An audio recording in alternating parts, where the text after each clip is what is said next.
जी राउत साहब क्या हुक्म है? इजरा खड़े रहिए बराबर कवर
दीदी आप ओपन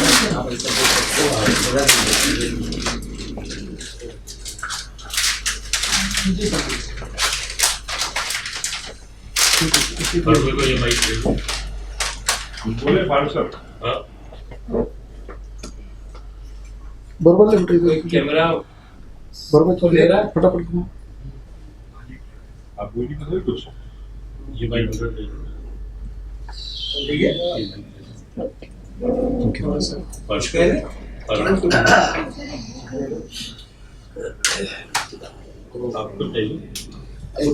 बहुत शुक्रिया सबका। किताब का इजरा अमल में आया। सदारती तकरीर अभी बाकी है। डॉक्टर एजाज फातिमा पाटनकर साहबा, मैं कई बार शकील जमाली को पढ़ता हूँ तो मुझे भी बहुत छोटी छोटी बहरों में बड़ी बड़ी बातें और छोटे छोटे अल्फाज में जो गहराई और गहराई दिखाई देती है। एक नज्म उनकी मुझे बहुत अच्छी लगती है, मैं याद किया मुखिल भाई और इनके सामने सुनाता हूँ ताकि वो सुना रहे। यूं उदास रहने से, दिल पर जबर सहने से, घर में बंद रहने से आस टूट जाती है, नब्ज छूट जाती है। दूसरी जानिब और दूसरी जानिब फोन बंद समझते रहने से, फोन करते रहने से, जिंदगी के खाकों में रंग भरते रहने से नींद खूब आती है, मूड ठीक रहता है। ये शकील जमाली इससे अच्छे अंदाज में पढ़ते हैं। मैं तो बस ऐसे ही बहुत प्यारी शख्सियत इन दिनों मुंबई वालों के लिए बहुत बड़ी बात है। जब तक आप मुंबई में रहेंगे हमारे लिए मेहमान मौजूद रहेंगे। मैं गुजारिश करता हूं कि आप अपने ख्यालात इज़हार फरमाएं। बहुत शुक्रिया सुहेल साहब, पाटनकर साहब, मिसेस पाटनकर, लता जी, अलाउद्दीन साहब और तमाम हमारे जो अदीम शख्सियात, निज़ामुद्दीन आइन साहब बैठे हैं, कासिम रहमान साहब हैं और तमाम हमारे दोस्त। देखिए, आज का दिन निर्देश का दिन है, मैं आपसे बिल्कुल बता दूं, और मैं इस मामले में समझौता करने को तैयार नहीं। जितनी बातें निर्देश के हवाले से हुई हैं वो बिलाशुबा बिल्कुल सच है। और निर्देश जैसे नौजवान जो आज बेहद तालीम याफ्ता होने के साथ साथ शायरी की तरफ जिनका रुझान हुआ है, वो लोग ऐसे इधर नहीं आ गए हैं, बल्कि वो जबान को सीख के इधर आए हैं। वो अपने असातिज़ा को पढ़ के इधर आए हैं। मासिर अदब पर उनकी नजर है। इसलिए आज हम निर्देश की बात कर रहे हैं कि निर्देश ने जबान सीखी है, निर्देश ने शायरी के कल्चर को समझा है, निर्देश ने अपने बड़ों को पढ़ा है। इसलिए उसकी शायरी में अजमतें और शनाख्त और जो इम्कानात हैं वो हम लोग ढूंढ रहे हैं। और मैं समझता हूँ कि शनाख्त का मसला इतना बड़ा है एक शायर के लिए कि बिल्कुल एवरेस्ट की चोटी की तरह है। आप ऐसे अंदाजा लगाइए कि हजारों सैकड़ों अशार में से किसी भी शेर पे उंगली रख के हम कैसे कह देते हैं कि ये शेर गालिब का हो सकता है, ये शेर मीर का हो सकता है, या ये दाग है। ये इसलिए कि उन लोगों का असलूब, उनका लहजा, उनकी शनाख्त तय हो चुकी है। और मुझे खुशी है कि निर्देश की ये दूसरी किताब है और मैं दुआ गो हूं कि वो बहुत जल्द अपनी शनाख्त को पाएं और उनके लिए भी हम ये कहें कि उन अशार के ढेर में हम उंगली रख के कहें कि यार ये शेर निर्देश ऐसी हो सकता है और वो यकीनन निर्देश ऐसी करेंगे। नौजवानों पे एक इल्जाम ये लगता है कि नौजवान पढ़ते नहीं है। निर्देश ने साबित कर दिया, नफी कर दी उस एतराज की कि नौजवान पढ़ते नहीं है।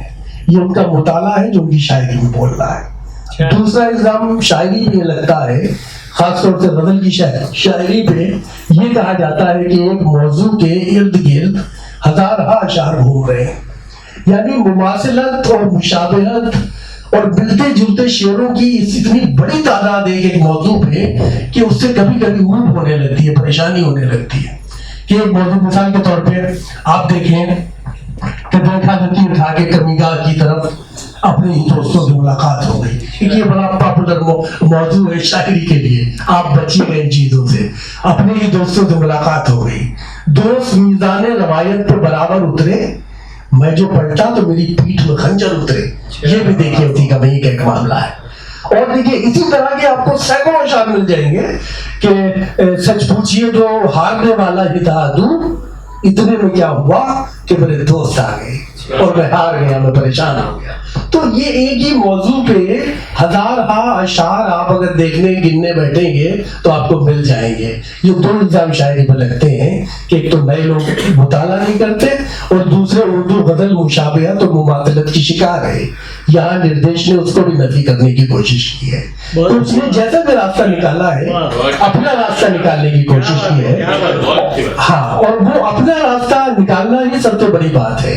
आप दुनिया भर को पढ़िए, मरूद किसी से मत होइए। जब आप शेर कहने बैठे तो लगे कि निर्देश शेर कह रहा है, अपने दिमाग से सोच रहा है, अपने दिल से सोच रहा है, और जो लिख रहा है वो जाहिर बात है वो तुम्हारा अपना होगा और आने वाली नस्लें तुम्हें पढ़ेंगी, तुम पे फख्र करेंगी और इंशाल्लाह हम लोग भी तुमसे कुछ सीखने की कोशिश करेंगे। 4 बजे तक जब भी मेरी नींद खुलती है ना, ये पढ़ रहा होता है। मैं गुजारिश करता हूँ किसी तारीफ के बगैर डॉक्टर कासिम इमाम साहब को जितना लोग जानते हैं उनसे कम मैं जानता हूँ। इमाम को कौन नहीं जानता? इसीलिए आप कम जानते हैं क्योंकि आप नहीं चाहते। इमाम को कौन नहीं जानता है? अभी आपसे डरते हैं ना, इसलिए नहीं कहते। कासिम इमाम साहब आपके दरमियान पेश। इल्म तय करता है कि क्या कहना है, महारत तय करती है कि कैसे कहना है, तर्ज अमल तय करता है कि किस कदर कहना है, और दानिशमंदी तय करती है कि कहना भी है या नहीं कहना। बहुत खूब। सुदूर मोहतरम, आज पाटनकर साहब के घर से सदारत हो रही है। अच्छा लगा ये जानकर के दोनों ही इस महफिल में सदारत के फराइज अंजाम दे रहे हैं। हमारे सरपरस्त सोहेल लोखंडवाला साहब को के कम आते हैं, लेकिन जब भी आते हैं पूरी तरह आते हैं। इन्होंने कहा कि आज ये अदबी महफिलों में लोग चबा चबा कर बोलते हैं। मन में आज कोशिश करेंगे क्या आपको ये दुख न देंगे। अफगानी साहब की मौजूदगी खुद जो है किसी भी महफिल के लिए बड़ी रोशन हुआ करती है। गो कि ये वक्त बहुत कम हुआ करता है, कब ये रोशनी गायब हो जाए और कब वापस आ जाए इसका कोई तय शुदा मंजरनामा नहीं है। बहरहाल शुक्रगुजार हैं उनके, आप सब आजाद करते हैं, जिनसे हम इसलिए भी शुक्रिया अदा करते हैं कि हम सब मेजबान हैं। जैसा कि लता है ने कहा,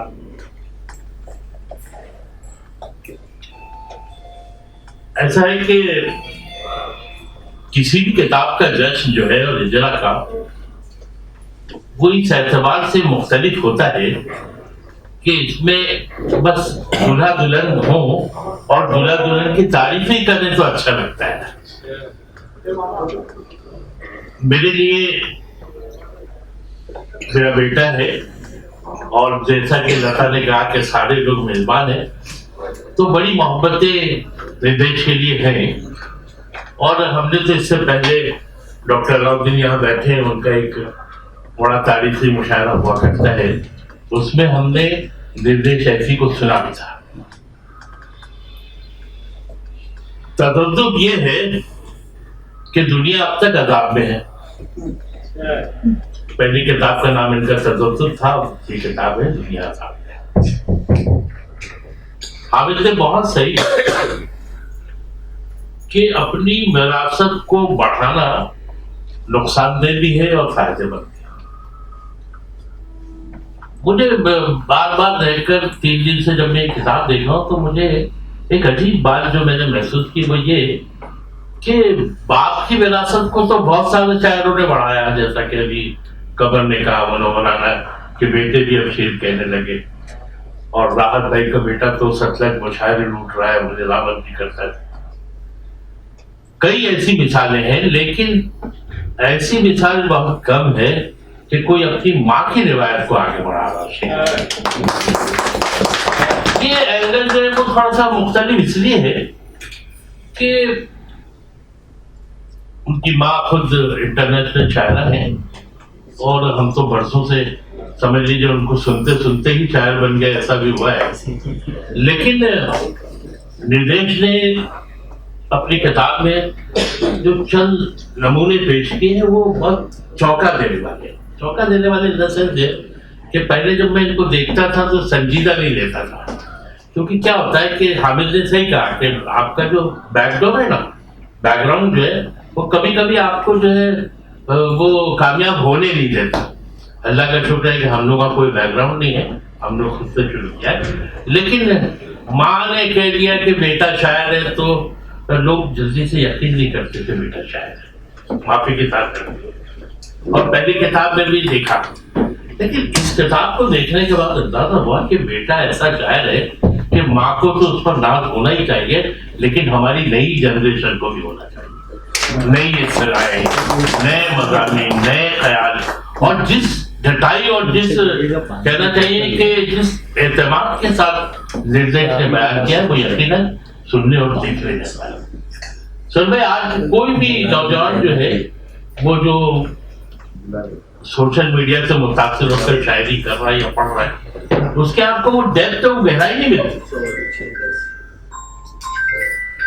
ऐसी कहते हैं कि महफिल में रह के भी जो खो जाता है, महफिल में रह के भी जो खो जाता है वो दीवाना ही शायर कहलाता है। और बात बड़ी कह देता है एक छोटा भी।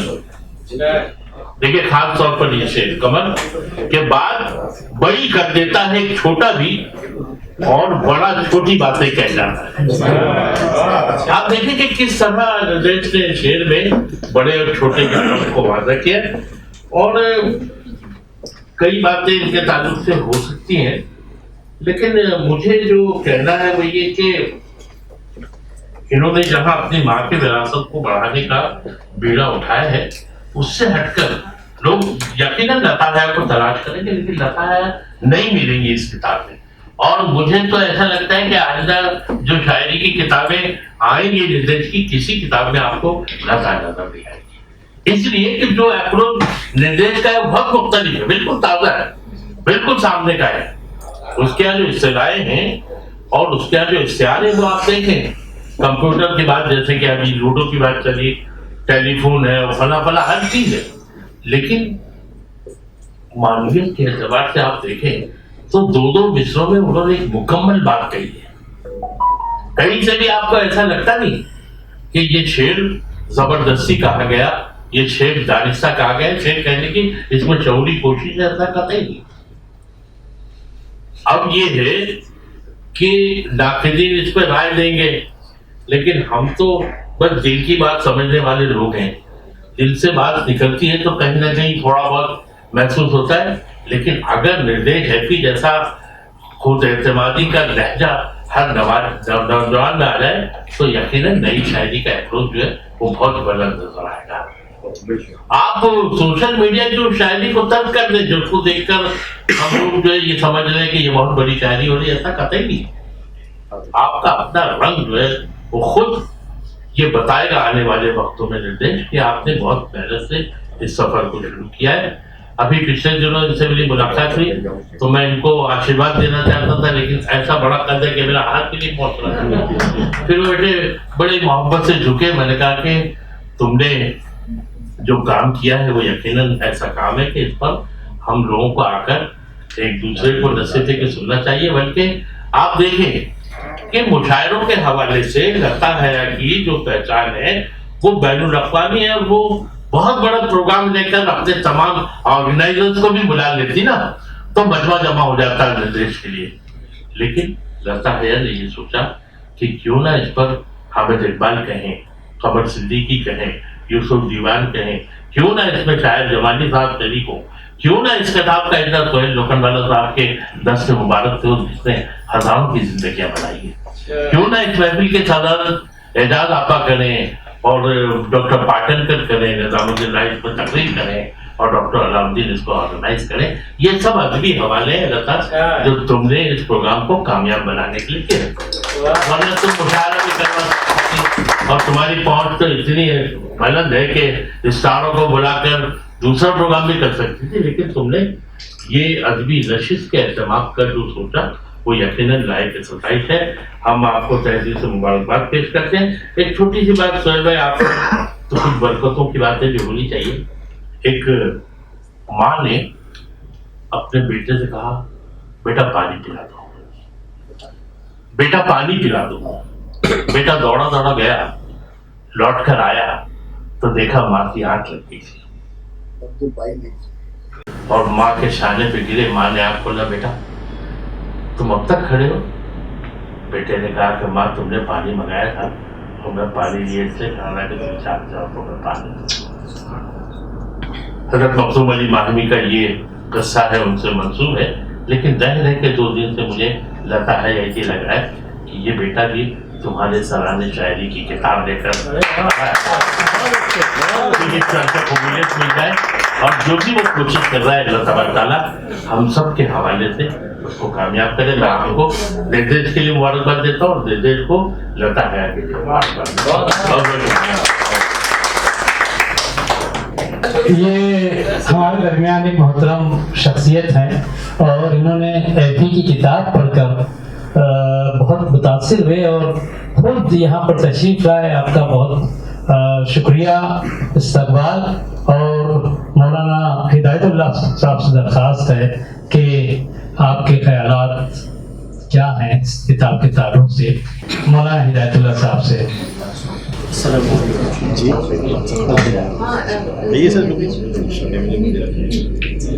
इत्तेफाक की बात है कि 2 ही दिन में आकर के और हमारी बहन ने इस किताब को ला के दी है। लता हया की वो इस किताब को उन्होंने लिखा है। किताब को पढ़ने के बाद में लगा कि आजकल नौजवानों के जो तासुरात हैं, जो अमलियात हैं, वो मुख्तलिफ है, लेकिन निर्देश साहब की किताब को पढ़ने के बाद लगा कि इस दौर के अंदर एक इनकलाब पैदा कर दिया है और अपने तासुरात को जिस अंदाज में इन्होंने इजहार किया है, हकीकत में काबिल मुबारकबाद है ये। और हम सब की दुआएं हैं उनके साथ कि अल्लाह तबारक व तआला इनके मकाम को बुलंद फरमाए। अस्सलाम वालेकुम। ताकि आज जो है निर्देश का दिन है और इससे पहले कि आ जाए महफिल में यूसुफ भाई, आप निजामुद्दीन राय साहब जो है अपने ख्यालात का इज़हार फरमाएं। मैं इनकी किताब का इनको मुबारकबाद देता हूँ, लेकिन लता है जब विरासत छोड़ेगी तब ऐसे संभालेंगे ना।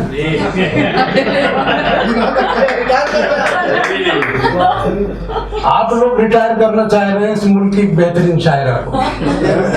आप जितने लोगों ने आपने तकरीर की, सबने ये कहा कि उनकी विरासत को संभाल रहे हैं। अबे भैया अभी वो जब विरासत छोड़ेंगे तब हम इनको सोचेंगे ना, ये तो अपना मकाम खुद बना रहे हैं। दूसरी चीज मेरा एक ही जुमला कहना है कि साहब मैंने जिन लोगों को पढ़ाया जिनसे सीखा, मैं समझता हूँ शायरी करना कमाल नहीं है, जिसकी किताब आ जाए वो कमाल है। मैंने हजारों लोगों को गजलें लिखते देखी लेकिन वो किताब नहीं निकाल सके। तो अगर इस उम्र में 2 किताबें आ गई तो फिर हम गुलजार देहलवी जुस्सी को इनकी तरह देख रहे हैं, क्योंकि ये ब्राह्मण फैमिली से आए और उर्दू वालों को पकड़ा, हिंदी को भगाया, और ऐसे दौर में इनकी माँ ने शायरी की जब खड़ा करना मुश्किल काम था।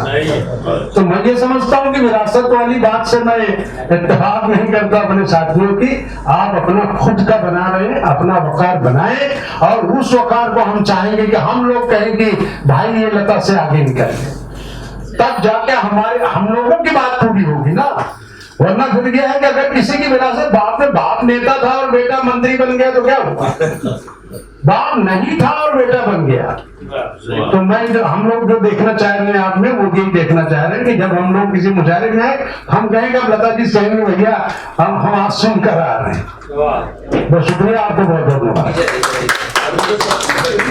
पाटंगर साहब हैं, ऐसे ही प्रयास पैदा करेंगे जी। ये इजरा पहले तकलीफ करेंगे, चूंकि यूसुफ भाई और उनको जाना है। हाँ बरोबर लेना है यहाँ से जी। दर्शक पे बिल्कुल मैंने अलाउद्दीन से कहा था बहुत मुश्किल है, इसलिए कि 2-4 दिन से मुझे ड्राई कॉफ ऐसे हो रही थी कि सांस रुक गई। लेकिन अल्हम्दुलिल्लाह बेटा तुम्हारी आने से में ऑलमोस्ट 50% में ठीक हो गया। मैं निर्देश राम से तो बोलूँगा बेटा, तुम्हारी माँ बहुत बढ़िया माँ है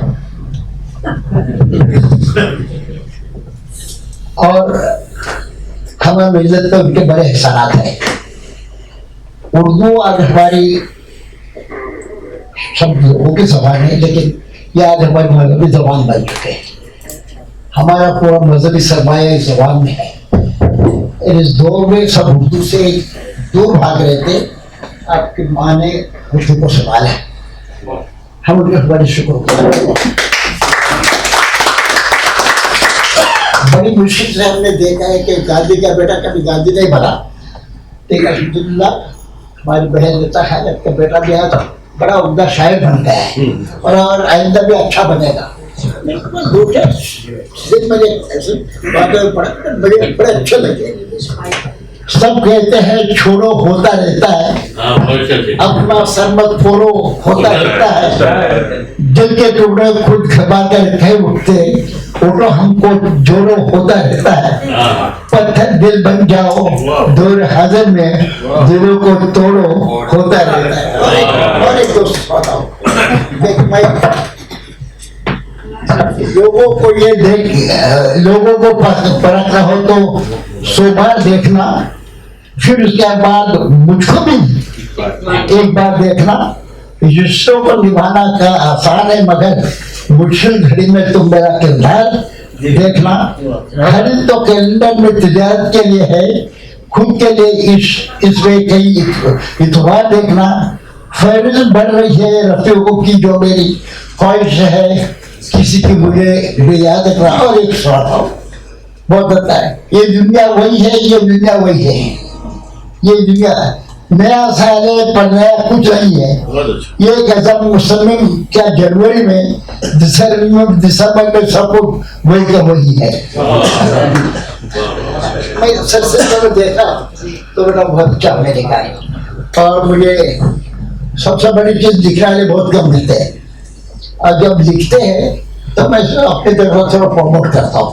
मुझे मालूम है बेटा तुम्हारी किताब क्या हदिया है, लेकिन मैं अलाउद्दीन से कहूँगा कि अलाउद्दीन इनसे किताब का जो भी हदिया है उसमें 50 रुपये ऐड करो, और मेरे नाम पे 50 किताबें तुम लोगों में बांटो, 5 मेरे से रख दो ताकि सब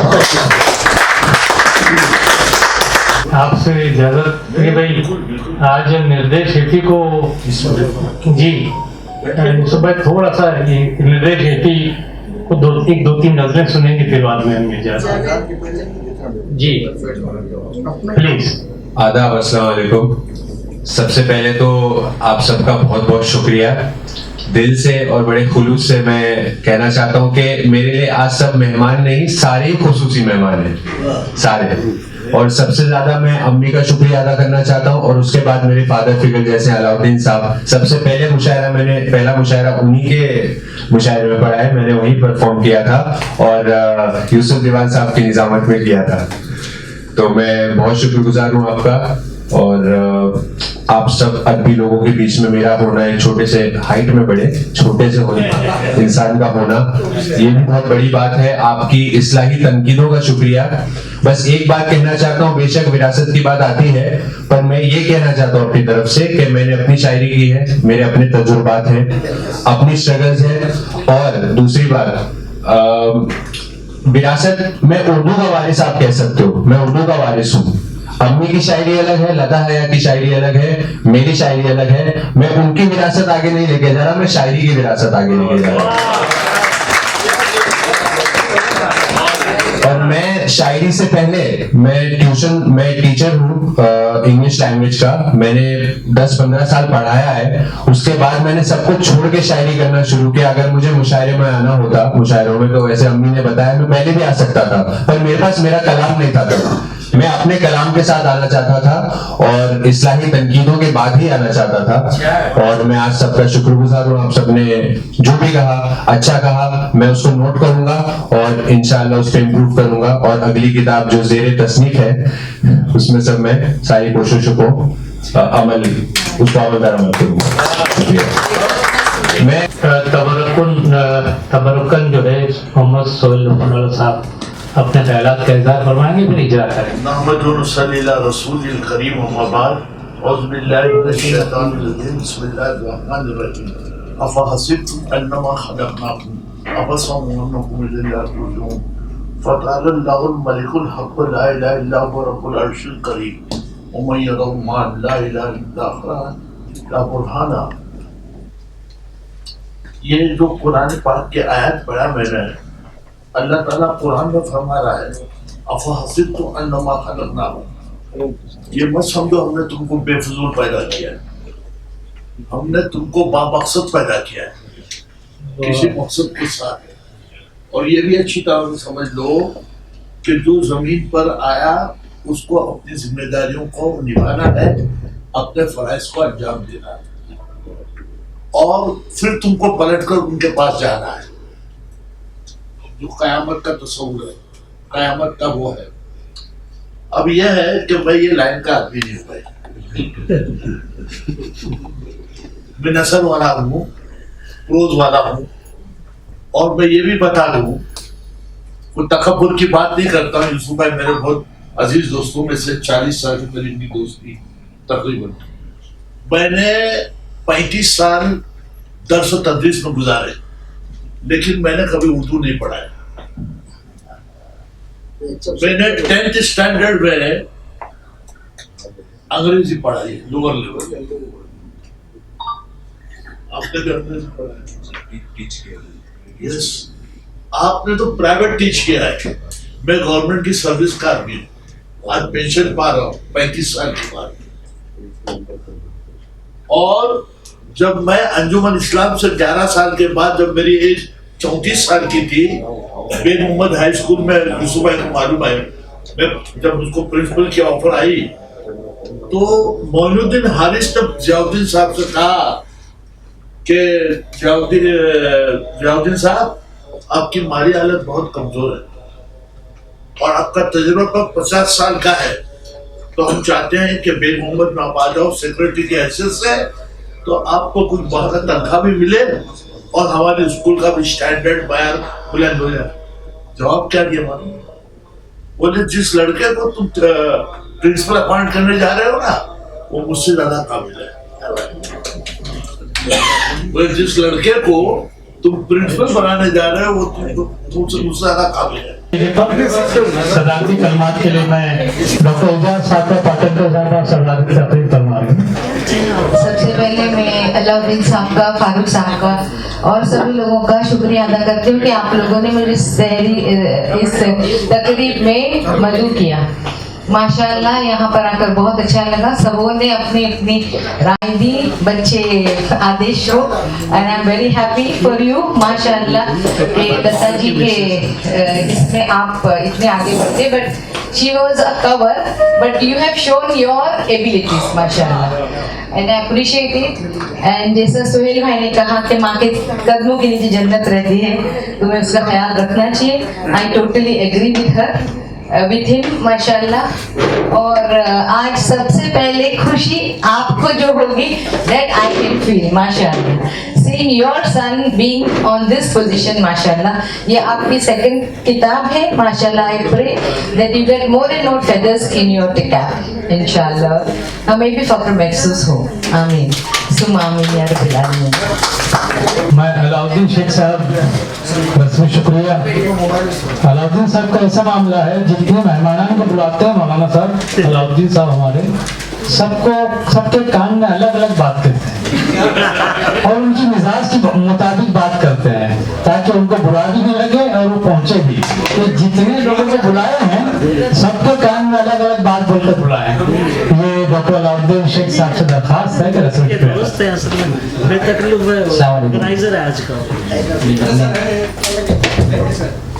अल्हम्दुलिल्लाह, अल्लाह का बेपनाह शुक्र है, एहसान है कि इतने मशहूर हमागमी बम्बई की दौड़ती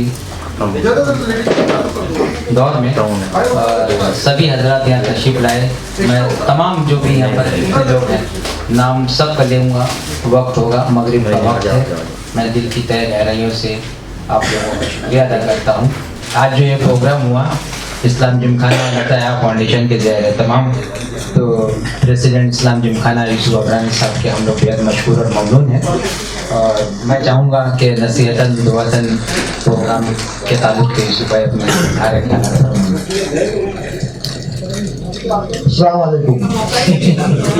सॉरी, देखिए हम लोग तो सियासी लोग भागते रहते हैं से वहाँ। अभी जैसे मेरे पहले शायद प्रिंसिपल लोकावाला साहब बोल रहे थे कि मैं उर्दू में पढ़ाया नहीं कभी, मैं तो उर्दू पढ़ा भी नहीं कभी। लेकिन सोहेल साहब में रह रहकर मैं बहुत कुछ सीखा हूँ। बाद में फारूक सैयद साहब के गुरु मोटे पढ़ के थोड़ा सीखा हूँ। लेकिन ये एक बात है कि लता है जी को सुना बहुत हूँ मैं, मतलब जब जवान था तब भी सुनता था, अभी आज भी सुन रहा हूँ।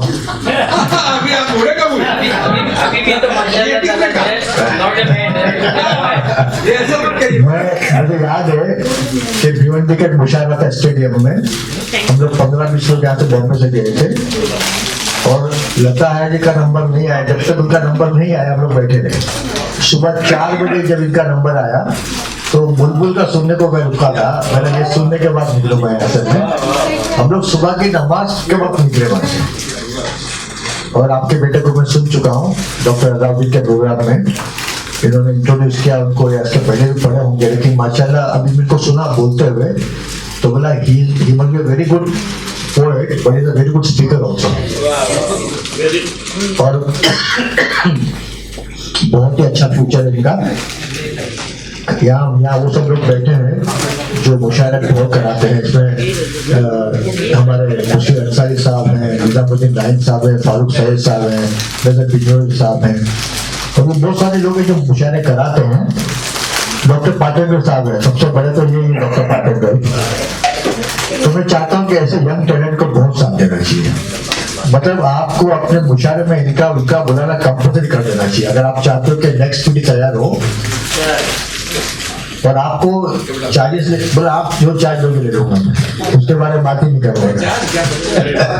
तो मालूम है मतलब ठीक है ये बातें करना नहीं चाहिए। मुझे सियासत में हो इमरान प्रतापगढ़ी जब बॉम्बे आते थे पहले नसीम आरिफ खान के या निजामुद्दीन के प्रोग्राम में, तो 4-5 रुपये चार्ज करते थे। आज लाखों करोड़ों जो भी मतलब जो भी पास।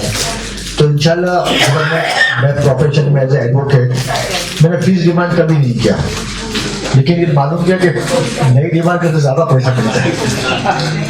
तो ये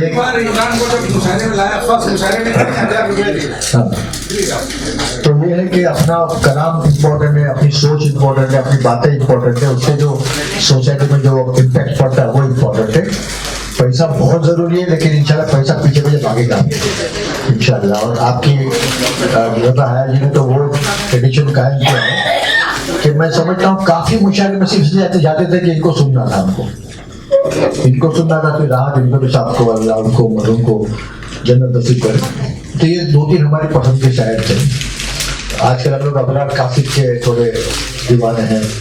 विजय तिवारी का नहीं होती तो उन्होंने दोस्ती कर ली इसलिए कि वो फोन करते रहते। लेकिन ये है कि मैं जब भी करूंगा मुशायरा तो ये मेरे मुशायरे में ये रहेंगे इंशाल्लाह, ये तय है।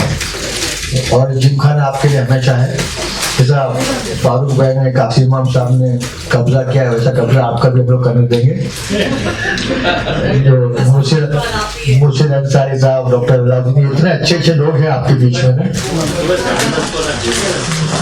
31 को गाने वाले बहुत सुनता है। नहीं इंशाल्लाह जरूर, बहुत जरूर। हम लोग चाहते हैं कि उर्दू का फरोग, जैसा भी मैं उर्दू पढ़ता भी नहीं, बोलता भी नहीं हूँ, लेकिन बड़ा लगाव है उर्दू से, बड़ी मोहब्बत है। और खास करके मेरे आजू बाजू ऐसे लोग हैं जिन्होंने वो मोहब्बत डाल दिए मेरे दिल में उर्दू के लिए। किताबें मंगा के अंग्रेजी के नीचे करने का उसका माने अभी मेरा रिसाला देता हूँ, थोड़ा पढ़ता हूँ मैं स्टार्ट किया मुनव्वर राना की वो किताब उस टाइम आई थी, तो हम लोग जब कभी मिलने जाए तो ड्रेस करके रखते हैं। जिक्र करते हैं आपका क्या आपको मैं जब पहली बार बना कॉर्पोरेटर, पहली बार बना कॉर्पोरेटर तो मैं जाता था फंक्शन प्रोग्राम में, तो काफी लोग स्पीच करते थे और इतनी अच्छी उर्दू बोलते थे, काम कुछ नहीं करते ना, खाली अच्छी उर्दू बोलते थे। और मैं काम बहुत करता था लेकिन बोलना इतना अच्छा नहीं आता था, तो बोला यार ये लोग कुछ काम करते हैं, इतना बोल के वाह करके लोग चले जाते हैं। तो लेकिन बाद में सीख गया, सियासत में आया थोड़ा सीख गया, मैंने भी थोड़ा बहुत शेर पढ़ना शुरू कर दिया। और शेर को तो सुन के देख के बहुत कुछ सीखा हूँ मैं।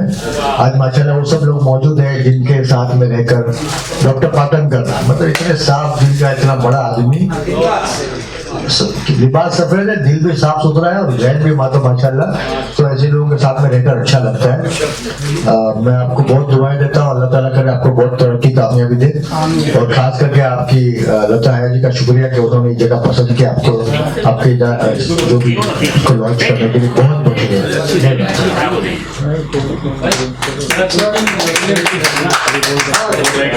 जी। शमीन कुछ कहना चाह रही हैं जी। अस्सलाम वालेकुम वरहमतुल्लाहि वबरकातुहू। अल्हम्दुलिल्लाह, दुनिया का आज़ाद शायर निर्देश अल्फी, माशाल्लाह यहाँ पे जितने भी लोग बहुत से बड़े बड़े शायर में तो कुछ शायर नहीं है, बट ये है कि लता हया जी के साथ निर्देश साहब के साथ रह के शायरी का शौक पैदा हो गया। और लफ्जों में कुछ कहना चाहूँगी, पर भी कहीं रह भी नहीं पा रही हूँ।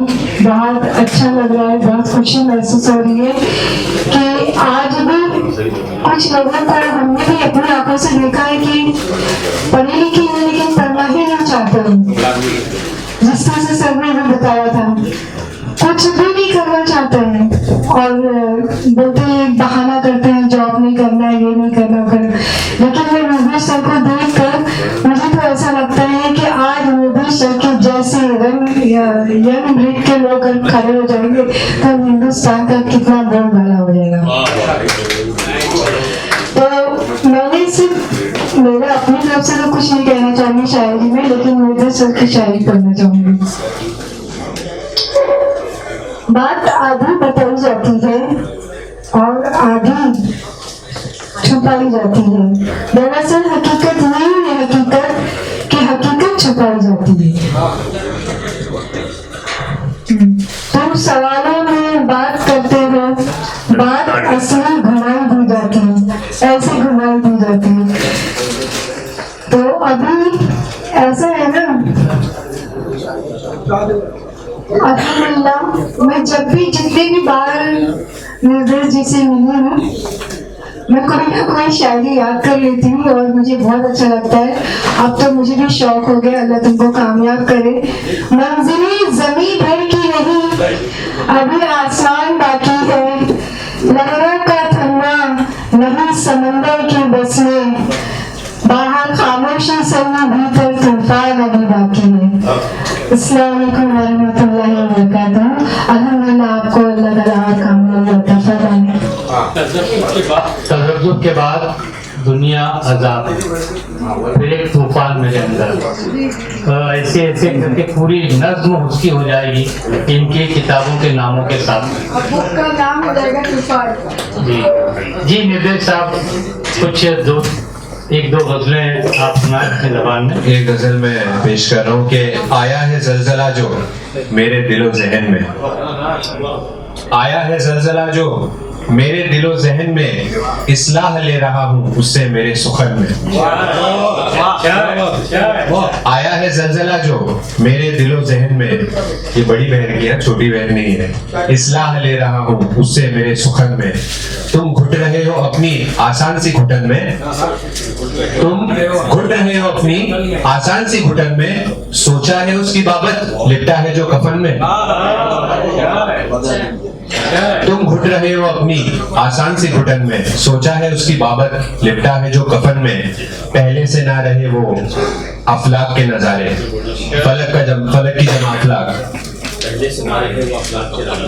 पहले से ना रहे वो अफलाक के नजारे, पहले से ना रहे अब औसाफ अंजुमन में। अफसुर्दगी ने मुझको ऐसे जकड़ लिया है, लफ्जों में काहिली है आहिस्तगी बदन में।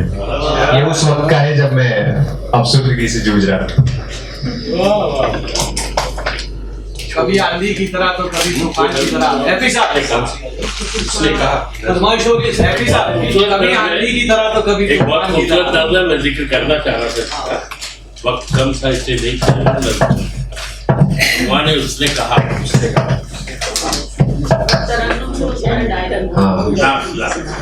उसने कहा खूबसूरत, मैंने पूछा कौन, मैं या मेरी शायरी। उसने कहा अशार, मैंने पूछा अच्छा और मैं। उसने कहा खूबसूरत, मैंने पूछा कौन, मैं या मेरे अशार।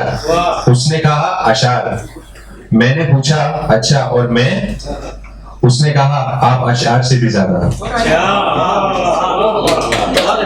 एक मेरा दोस्त है इरफान और जामी, ये भी मुशायरे कराते हैं, काफिया बस में अदब युग मुशायरा कराते हैं। इनकी फरमाइश है कि कभी आंधी की तरह तो कभी तूफान की तरह, कभी आंधी की तरह तो कभी तूफान की तरह, वो आता ही नहीं मिलने कभी इंसान की तरह। कभी आंधी की तरह तो कभी तूफान की तरह, वो आता ही नहीं मिलने कभी इंसान की तरह। रवैया पुरतकल्लुफ है तेरा शीरीन है लहजा, रवैया पुरतकल्लुफ है तेरा शीरीन है लहजा, मुझे तारीफ क्यों लगती है फिर अपमान की तरह।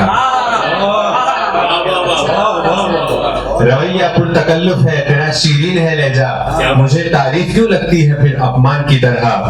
कभी अनजान बनता है कभी पहचान जाता है, कभी बर्ताव करता है वो एक मेहमान की तरह। और अगर मैं सो गया होता तो मिसरे खो गए होते।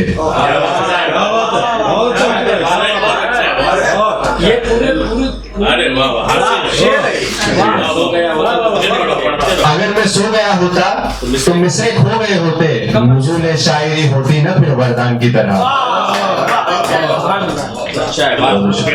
और ये मेरी दुआ है आगे चल के हर एक दिन ईद जैसा हो और आते चांद राते हो। हर एक दिन ईद जैसा हो और आते चांद राते हो, महीना हर लगे ऐफी महे रमजान की तरह। बहुत बहुत शुक्रिया, बहुत अच्छी दुआ। एक मैं तरन्नुम से पेश करके फिर ज़हमत तमाम नहीं बोलते, नहीं मेरी हैबत जो हो रही है ना उस वजह से ज़हमत तमाम। ठीक है। वफा करोगे तो मुमकिन है कि वफा न मिले, वफा करोगे तो मुमकिन है कि वफा न मिले, दवा करोगे तो मुमकिन है कि शिफा न मिले, बसिंदे ना तो फकत एक ही दुआ मांगू, किसी मरीज को फर्जी कोई दवा न मिले, किसी मरीज को फर्जी कोई दवा न मिले,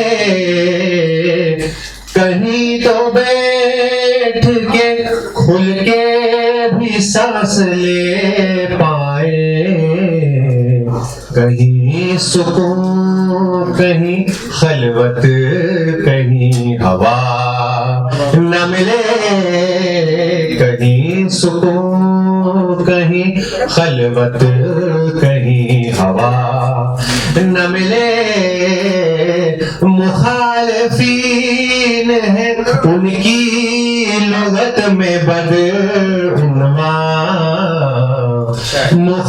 मुखालिफीन है उनकी लुगत में बदउनवा, मिलाओ हाँ में अगर हाँ तो फिर सजा न मिले, मिलाओ हाँ में अगर हाँ तो फिर सजा न मिले। और मक्ता मक्ता ज़हन से निकल गया, हाँ मक्ता याद आ गया। अभी भी वक्त है जाओ से मना लो, अभी भी वक्त है जाओ से मना लो, अभी तुनक मिजाज है ऐफी कहीं खफा न मिले, तुनक मिजाज है ऐफी कहीं खफा न मिले, दवा करोगे तो मुमकिन है कि शिफा न मिले। एक आखिरी शेर तहत से कि अगर है प्यार तो फिर जिंदगी में आ जाओ, अगर है प्यार तो फिर जिंदगी में आ जाओ, अंधेरा छोड़ दो अब रोशनी में आ जाओ। अगर है प्यार, सॉरी मैं आपको बताना चाहता हूँ कि ये हैप्पी बना कैसे है ना। ए फिल्म फॉर यू, इन्होंने एक पिक्चर बनाई थी, ए फिल्म फॉर यू, इसी से बनाया है। और मैं ये बात इसलिए कह रहा हूँ कि आज उनकी सालगिरह है, आपको तालियों के जोर में मुझे मुबारकबाद पेश करूँ। इससे ज्यादा शानदार जश्न जो है आपके सालगिरह का नहीं हो सकता, आपकी जिंदगी का सबसे बड़ा यादगार लम्हा है। अपने ख्यालात का इजहार फरमाएं। दुनिया अजाब में है और निर्देश वैसे भी आवाज की जरूरत नहीं, बगैर आवाज की बोल सकते हैं आप, इशारों में समझ लें। नहीं, जन्मदिन के हवाले से मैं एक शेर सुना देता हूँ। अब बाकी तो सब कुछ इन्हें पता है, मुझे पता है इनसे क्या गुर्बत है, क्या रिश्ता है। एक नया ख्याल है, मैंने कहा है कि इश्क आसान हो गया कितना, इश्क आसान हो गया कितना, जान देनी ना खून देना है, अपने महबूब को जन्मदिन पर सिर्फ एक आईफोन देना है। आईफोन का तोहफा मुबारक हो।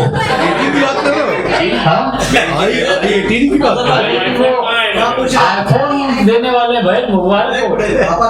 आईफोन वो घर पे रख के आया। वो जो देना है आज से इससे बड़ा आईफोन नहीं हो सकता जो उन्होंने किया है आज। बहुत बहुत मुबारकबाद आपको, बहुत मुबारकबाद।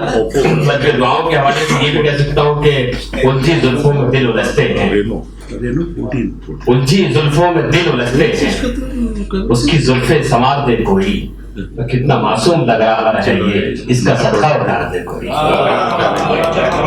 बहुत शुक्रिया, इसी तरह से बढ़ते रहो, करते रहो। हाँ, एक बात अपनी तरफ से कासिम साहब, मेरी ये अपना उसूल है कि मैं इस किताब को को खरीद के पढ़ना चाहूंगा, क्योंकि मैं किताबें कभी भी फ्री में नहीं पढ़ता। अगर आप भी चाहें तो इस किताब को, तो किताबों का हाल हमने बिल्कुल ऐसा कर दिया, उर्दू जबान की सिर्फ बातें होती हैं, किताबों के हवाले से बुनियादी काम हम बिल्कुल नहीं कर पा रहे।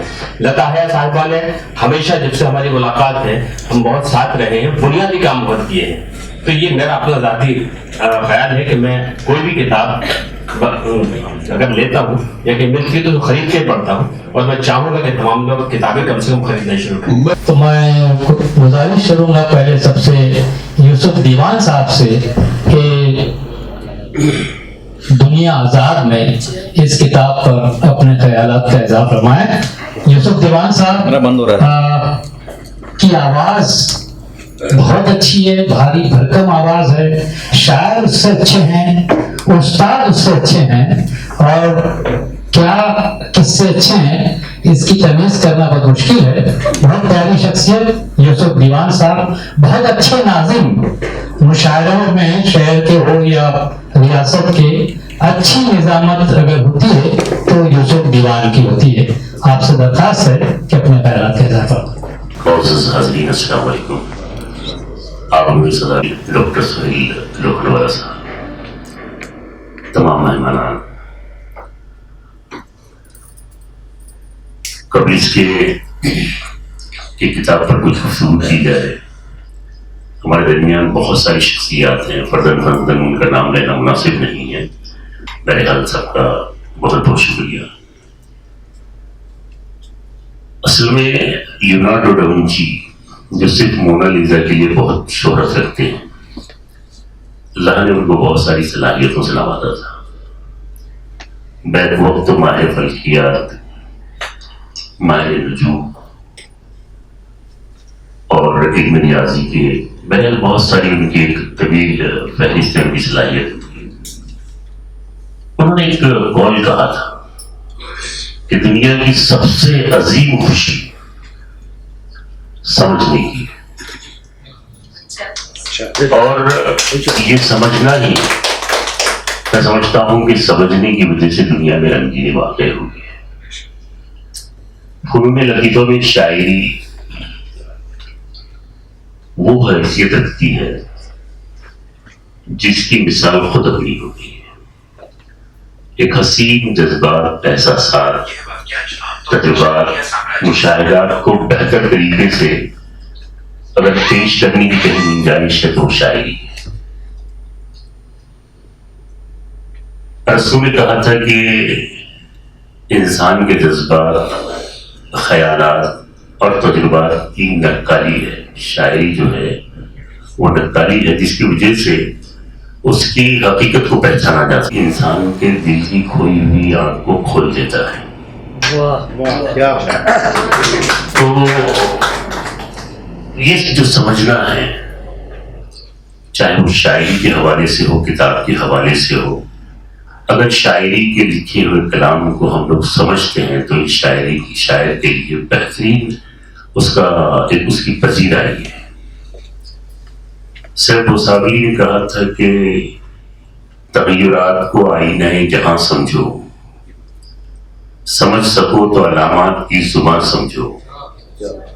मुझे समझने से पहले बहुत जरूरी है मेरा कलाम, मेरा फन, मेरी जुबान समझो। आज मैं मुबारकबाद पेश करना चाहता हूँ नौजवान शायर निर्देश ऐपी को, जिनका ये दूसरा मजमूए कलाम मैं समझता हूँ कि उर्दू वालों के लिए भी और हिंदी वालों के लिए भी एक खूबसूरत इजाफे का बास बनेगा। मैंने उनकी किताब जब देखी तो सरसरी तौर पर देखी, बाद में फिर मैंने चाहा कि मैं कुछ और इसको देखूं, क्योंकि किसी ने कहा है कि फर्क आंखों में नहीं, फर्क है बीनाई में। फर्क आंखों में नहीं, फर्क है बीनाई में। ऐब हुनरमंद हुनर देखते हैं। असल में इस किताब पर बहुत कुछ कहा जा सकता है, अगर कि ये किताब में वो मवाद जिसको अदब का शहपारा कह सके हैं बहुत कम नजर आता है, लेकिन इसके बावजूद भी मैंने हत्तल मकदूर कोशिश की है कि उस नौजवान शायर के ख्यालात को छूने की कोशिश करूं। खासतौर से इनके यहाँ पर छोटी बहरों में बड़ी बात कहने का हुनर मैंने देखा है। क्या?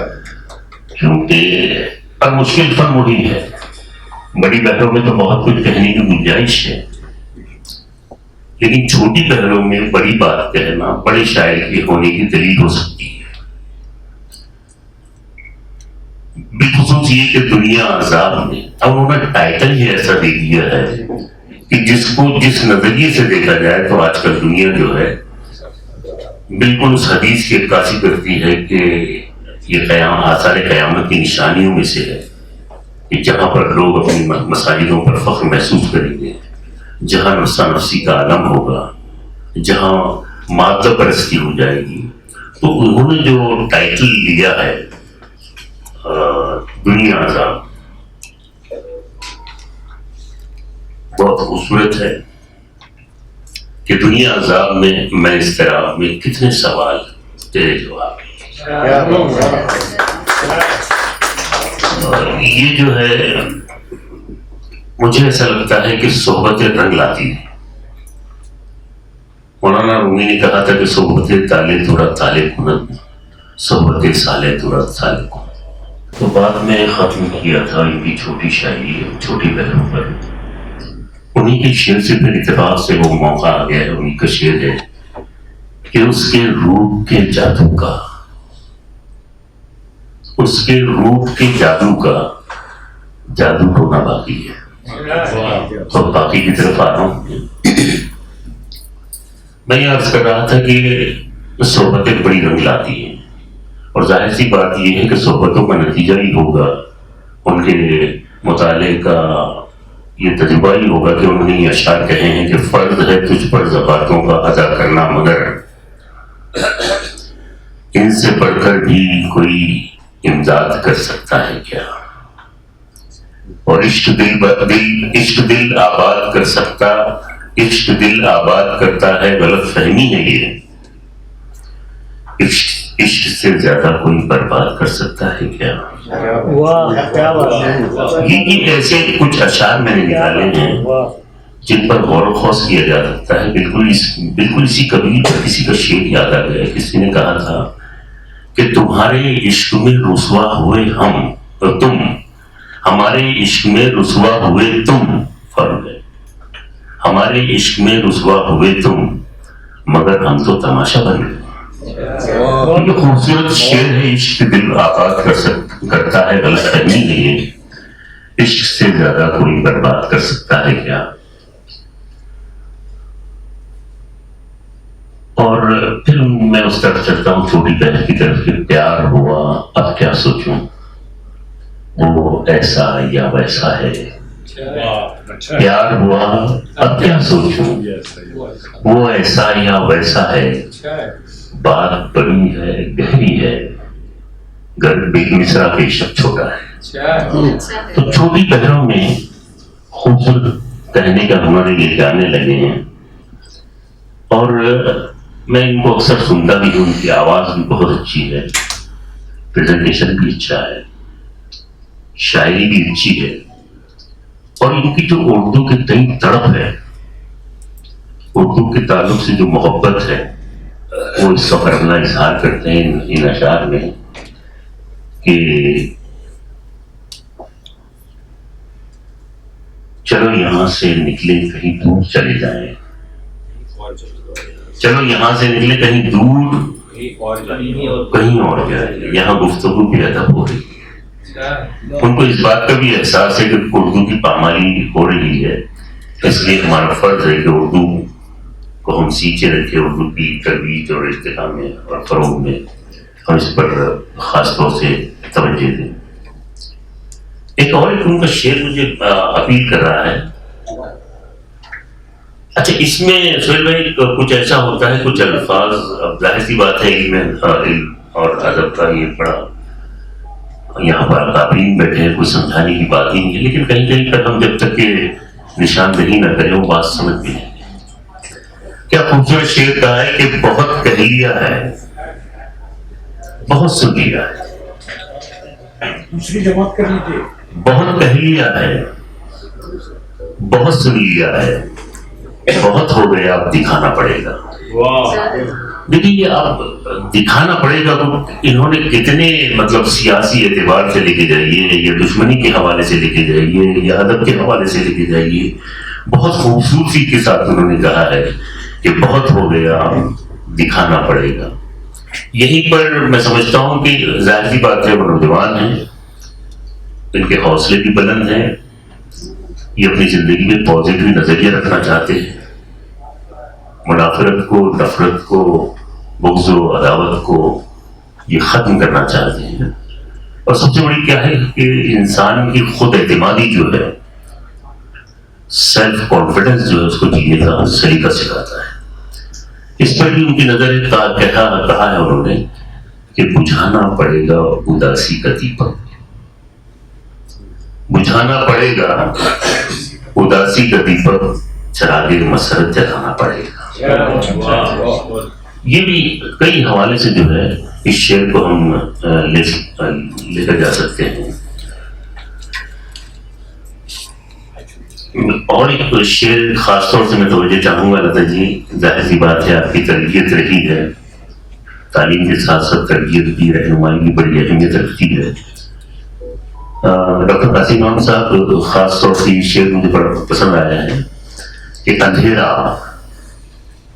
चीख, अल्फाज की तरतीब दीजिए, अंधेरा चीख, तन्हाई तबाही, खौफ खामोशी। अंधेरा चीख, तन्हाई तबाही, खौफ खामोशी, इन्हें महसूस करना हो तो खंडर तक चले जाना। अब ये बात अलग है कि खंडर और खंडर उसका तलफ़ुज़, लेकिन उनकी जो सोच है, उनकी जो फिक्री सलाहियत है, उसको मैं सलाम अर्ज करना चाहता हूँ। बहुत खूबसूरत शार निकाले हैं। दावा तो नहीं किया जा सकता है कि यह अदब में बहुत बड़ा संगीन साबित होगी, लेकिन इसके बावजूद भी बहुत सारे अशार, बहुत सारी रुबाइयाँ, बहुत सारे कतार जो हैं बहुत खूबसूरती के साथ इन्होंने किताब में खासतौर से ये कि तेरा लहजा बोलेगा, तेरा लहजा बोलेगा, तू जाहिल है या फाजिल है। तेरा लहजा बोलेगा, तू जाहिल या फाजिल है। और खासतौर से देखिए बड़ा दिल को छूता हुआ शेर उनका ये है कि दिल की खस्ता हाली का, दिल की खस्ता हाली का सड़कों से कुछ नाता है। दिल की खस्ता हाली का सड़कों से कुछ नाता है।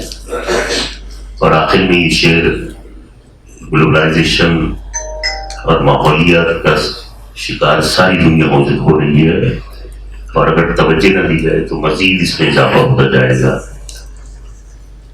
ये शेर भी हमको दावत फिक्र देता है कि तुम मौसमों का तवाज़न बिगाड़ता क्यों है,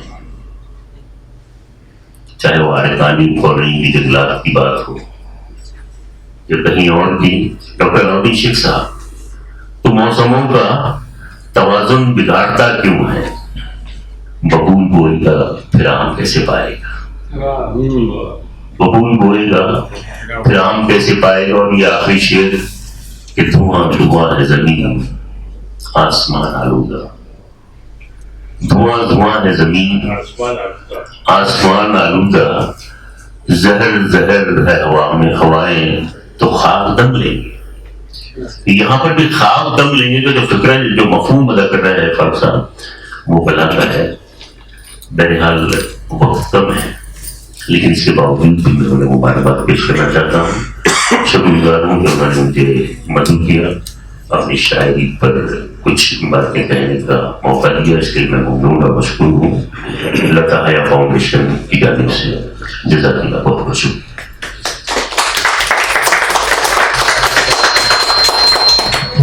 और माँ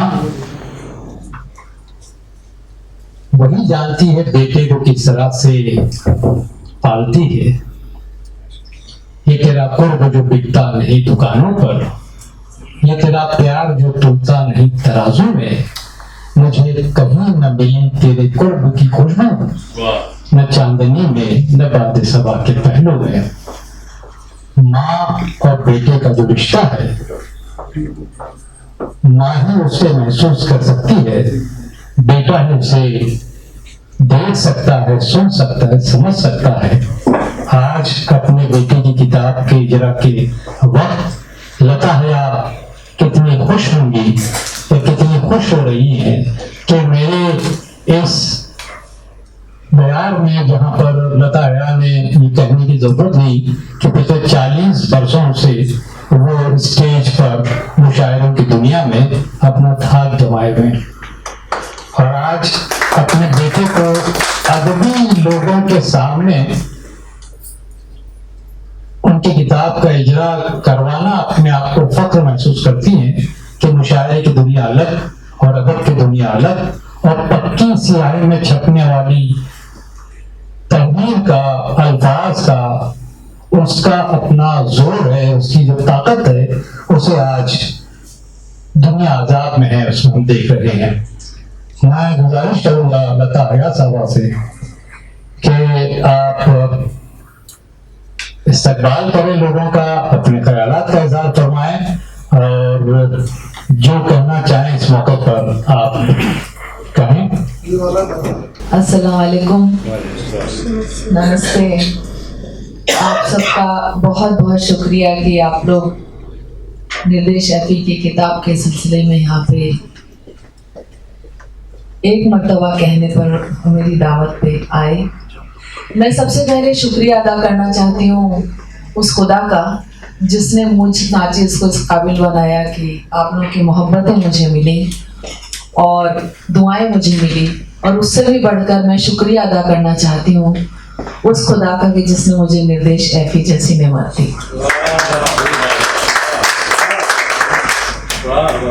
जिस उम्र में बच्चे दूसरे कामों में और अपना वक्त ज़ाया करते रहते हैं और उनके ज़ौक़ व शौक़ दूसरे होते हैं, उस उम्र में इसने शायरी का दामन थामा, अदब का रास्ता चुना और मुझे वो मौका दिया कि मैं फ़ख्र महसूस कर सकूं।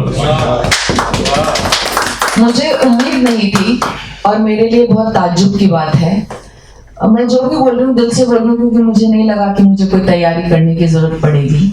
वैसे मैंने देखा कि निर्देश शायरी की तरफ जो है बढ़ा चला जा रहा है, क्योंकि मैंने ये देखा है इसका अपना संघर्ष है, इसके अपने तजुर्बे, और मेरे ख्याल से हर शायर का अपना स्ट्रगल होता है, तभी वो उसको ढालता है शायरी में। बाहर से बहुत कुछ साफ साफ दिखता है, लेकिन अंदर जो संघर्ष चल रहा होता है, खुद से एक लड़ाई चल रही होती है, जो उलझन चल रही होती है, उसको बाहर वाले नहीं महसूस कर सकते। और उसी का एक जो है एक अंजाम है इसकी पहली किताब तज़ब्ज़ुब, जिसके बारे में खुद ही बताएगा, और दूसरी दुनिया अजाब में। मैंने उसके स्ट्रगल को देखा है, उसकी तन्हाई को देखा है, उसके अकेलेपन को महसूस किया है, और मैंने ये भी देखा है कि जब कुछ ऐसा होता है कि उम्र का तकाजा भी होता है, कुछ हालात भी होते हैं, और कुछ उम्र के मामलात भी होते हैं जिसको इसने झेला है। इसने एक कंस्ट्रक्टिव जिसको बोलते हैं वो रास्ता चुना, और ये नहीं कि डिस्ट्रक्शन की तरफ वो गया, और शायरी ने इसको संभाला। मैं ये कहना चाहूंगी कि इसने शायरी का जो सहारा लिया, उसने ये किताब जो है ये रिजल्ट के तौर पे किताब दी दुनिया अज़ाब में। मैं जब इसको एक मर्तबा लेकर गई थी, वाह क्या बात है, एक शो में, और वहां पे शैलेश वर्मा जी ने एक बार कहा कि स्टेज पर क्योंकि बुलाते हैं घर वाले को, तो उन्होंने कहा निर्देश तुम भी कोई शायरी करते हो क्या?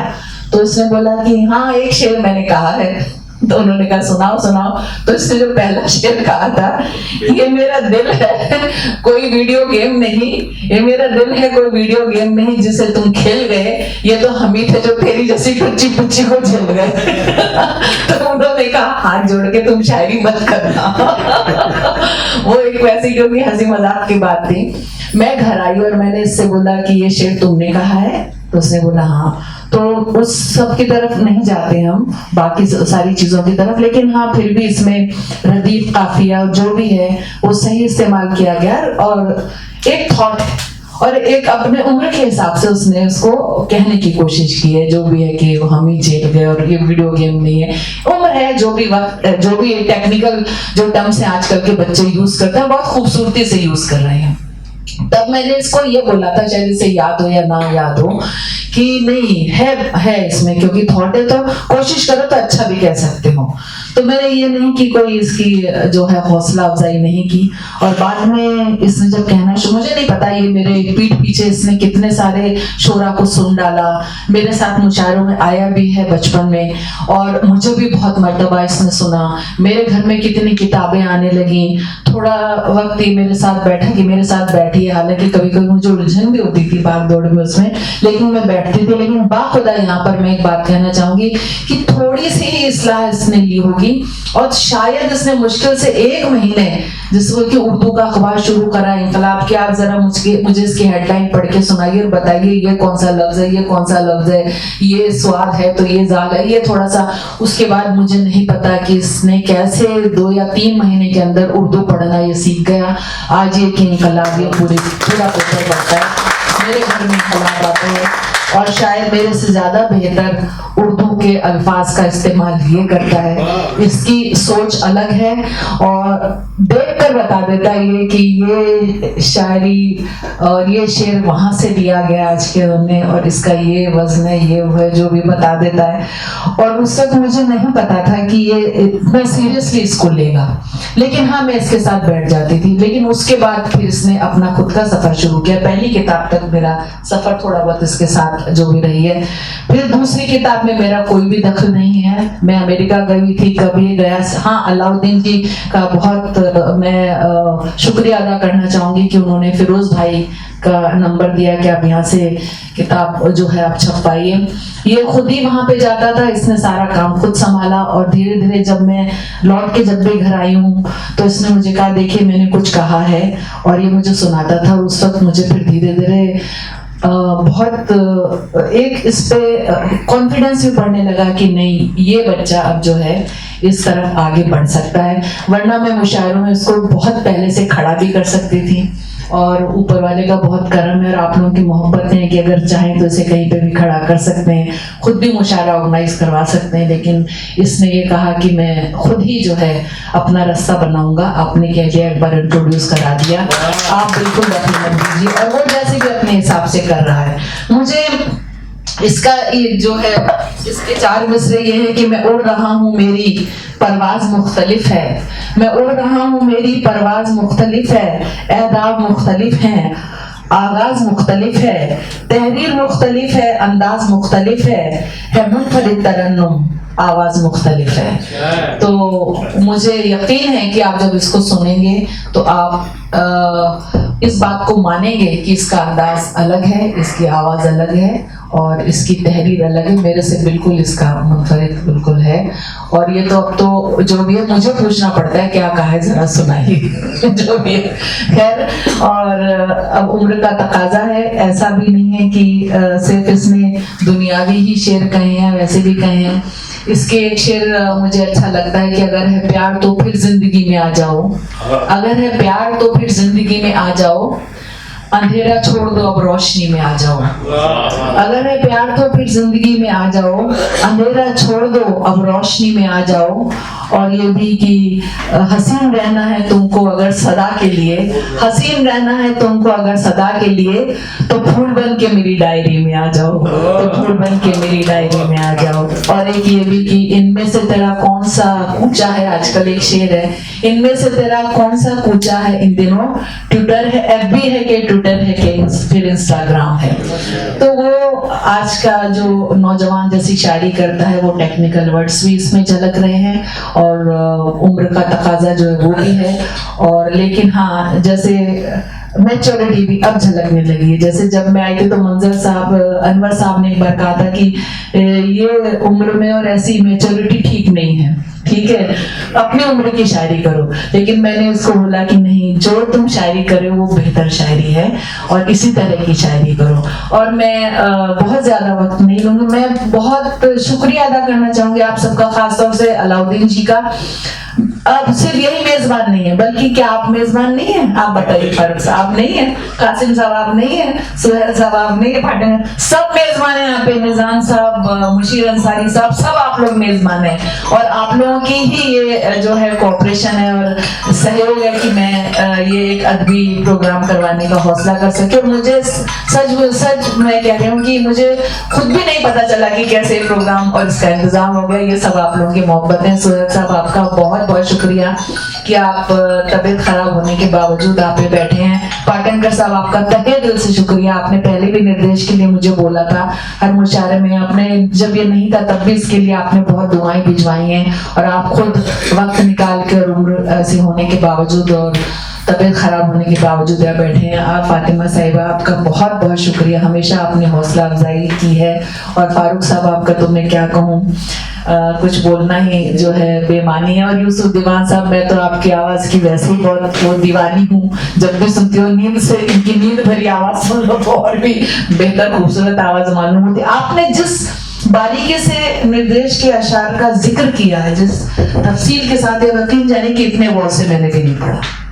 आपने जो सिलेक्शन किया, मैं सही बात कर रही हूँ कि बहुत आपने बारीकी से जो शेर चुने हैं। और मुझे यकीन है कि कासिम साहब और हामिद साहब, कमर साहब और शकील जमाली साहब, आपका बहुत बहुत शुक्रिया कि आप हमारी दावत पे यहाँ पे। अनिल गौड़ साहब बहुत बड़े हिंदी के कवि यहाँ पे मौजूद हैं। और इरफान, इसका दोस्त जो खुद काफिया करके बहुत अच्छे अभी एक नौजवान बच्चा काम करवाता है यहाँ पे। आरिफ साहब बैठे हैं जिनके सरपरस्ती में, आरिफ साहब जिनके सरपरस्ती में है। तो आप सारे अदब नवाज यहाँ पे लोग बैठे हैं, अदबी लोग बैठे हैं। मैं अगर किसी का नाम, शमीम यहाँ पे बैठी है, और मैं अगर किसी का नाम लेना भूल गई हूँ तो मैं माजरत चाहती हूँ। ज्यादा वक्त नहीं लूंगी क्योंकि आप बोलिए, क्योंकि अपने घर के लिए और खुद के लिए खुद क्या बोलना, दूसरा हो तो ज्यादा अच्छा लगता है। बस इसी के साथ मुशीर अंसारी साहब, निजाम साहब, कासिम साहब, अलाउद्दीन जी, सुहेल साहब, पाटनकर साहब, फातिमा जी, फारूक साहब, हामिद साहब, शकील साहब, सब लोगों की दुआएं इस बच्चे को आगे भी मिलती रहेंगी, इसी उम्मीद के साथ बहुत बहुत शुक्रिया। हाज़रीन, मेहमानान और इज़हार ख्याल में तमीज़ किए बगैर आइए हम आगे बढ़ते हैं, क्योंकि हमारे दरमियान मुशीर अंसारी साहब भी हैं, एक अदबी रिसाला भी निकाल रहे हैं। मैं चाहूँगा कि 3 तारीख को इनका बहुत बड़ा मुशायरा है खिलाफत हाउस में, आप उसमें भी शरीक हों। और दुनिया आज़ाद में है या फिर आज़ाद दुनिया में है, जिस पर भी आप इज़हार ख्याल करना चाहें, आपको दावत दी जाती है। मुशीर अंसारी साहब। ऐसा है कि फारूक भाई ने नाम तो ले लिया, लेकिन दुनिया आज़ाद में या आज़ाद दुनिया में वो मुझ तक तो नहीं पहुंचा, अल्लाह ना करे पहुंचे। मैं कुछ कहने को कहा गया तो लता जी को जितना जानता हूँ मैं, उतना समझ लीजिए निर्देश को नहीं जानता। तो मैं ज्यादा किताब पर तो न कह सकता हूँ, लेकिन ये है कि होनहार बिरवा के चिकने चिकने पार यूसुफ दीवान ने इतनी बेहतरीन जो है उनके अशार के साथ में तर्जुमानी की उस किताब पर लायक सताइश है। मेरे भाई हामिद इकबाल सिद्दीकी साहब, कासिम इमाम साहब और कमर सिद्दीकी साहब भी आपके सामने जो है इस किताब पर कहे, मैं बहुत बहुत मुबारकबाद देना चाहता हूँ अपनी जानिब से। और मैं इंशाल्लाह अगर किताब मुझ तक पहुँची तो मैं अगला शुमारा जो आ रहा है माना उर्दू आंग्ल का, उस पर मेरा अपना तबसरा करूँगा। ये तबसरा जो मुझ पर उधार रहा। शुक्रिया, अल्लाह हाफ़िज़। सिमाद अकबर काबावी से लेकर आज तक वो घराना उर्दू की खिदमत में अपने आप को वक्फ किए हुए शायर के जरिए सिमाद अकबर आबादी के खानदादे ने तकरीबन 3 से 4 नस्लों अपने आप को उर्दू को दी है। उन्हीं का एक हामिद इकबाल सिद्दीकी, जो बहुत अच्छे शायर हैं, लेकिन अपने आप को वक्फ किया है आपने जनरल नॉलेज क्विज को आम करने में, नई नस्ल तक पहुंचाने में। और अभी इनका एक 25वां क्विज कंपटीशन मुकाबला सिल्वर जुबली 18 जनवरी को कालीना कैंपस में हो रहा है। आप तमाम लोगों से दरखास्त है कि उसमें शरीक हों और उसके लिए दुआएं दें। मैं गुजारिश करता हूँ हामिद इकबाल सिद्दीकी साहब से कि आए अपने ख्यालात के इज़हार फरमाएं। हामिद इकबाल सिद्दीकी। नाम से अल्लाह के करता हूँ आगाज़ बयां, जो बड़ा ही रहम वाला है निहायत मेहरबान। तकरीब की सदर मोहतरमा डॉक्टर एजाज फातिमा साहिबा, मेरे सरपरस्त और बुजुर्ग के जिनका करम, जिनका एहसान आज हामिद इकबाल को हामिद इकबाल बनाने में रहा है, बहुत ज़्यादा नुमाया रहा है। डॉक्टर प्रिंसिपल सोहेल लोखंडवाला साहब, यूसुफ अबरानी साहब, डॉक्टर पाटनकर सर, दीगर मुअज़्ज़ज़ीन और अकाबरीन। डॉक्टर कमर सिद्दीकी ने एक जुमला कहा कि विरासत को संभालना और आगे बढ़ाना बहुत जरूरी है। ये बड़ा मुश्किल काम भी है, इसके फवायद तो बहुत ज्यादा हैं, लेकिन इसके नुकसान भी बहुत ज्यादा हैं। मुझे साहिर का एक शेर याद आ गया कि दुनिया ने तजर्बात और हवादिस की शक्ल में, दुनिया ने तजर्बात और हवादिस की शक्ल में जो कुछ मुझे दिया है वो लौटा रहा हूं मैं। एक छोटी सी जाती बात करना चाहता हूं कि जब मैंने शायरी की इब्तिदा तो खैर छठी जमात में था जब तो हो गई थी, लेकिन जब छपना छपाना शुरू किया उम्र के 20वें 22वें बरस में, तो कमर सिद्दीकी जानते हैं मुल्क के मुख्तदर तमाम रसाइल में, जिनमें शायर के अलावा आजकल और पड़ोसी मुल्क के भी फ़नून में और अफकार में और दीगर रसाइल में अल्हम्दुलिल्लाह छपा, काफ़ी पजीराई भी हुई, अदबी हलकों में काफ़ी अहमियत दी गई। लेकिन उस दौर में लोग, जब मेरी गज़ल कहीं छपती थी तो लोग उसमें इफ्तिखार इमाम को ढूंढते थे, यानी मेरे बड़े भाई को। जाहिर है वो एस्टेब्लिश शायर थे, उस दौर में मुशायरों के बहुत अहम शायर थे, तो लोग ये देखते थे कि ये इफ्तिखार इमाम की कहीं कुछ इसमें तो नहीं है, कहीं ये हामिद इकबाल कैसे शायर हो गया, और ये बड़ी तकलीफ होती थी। लोग ये मानने के लिए तैयार नहीं होते थे जल्द के मैं शेर कहता हूँ, लोग कहते थे इसके पीछे इफ्तिखार का हाथ होगा। सच बात, बिल्कुल सच कहना चाहता हूँ सोहेल सर कि एफी का मजमुआ जब मेरे हाथ में आया तो मैंने उसी चश्मे से उसकी मजमुए को देखने की कोशिश की, यानी मैंने उसमें पहले लता हया को ढूंढा। बिल्कुल सच कह रहा हूं, लेकिन लता हया उस मजमुए में कहीं नहीं मिली, ये भी सच। लता हया की शायरी या उनका प्रेजेंटेशन, उनकी पेशकश जितनी बोल्ड और जितनी डैशिंग जिसको कह सकते हैं हम होती है, उतना बिल्कुल मुनाकिस उसका मिजाज जो है एफी की शायरी में है।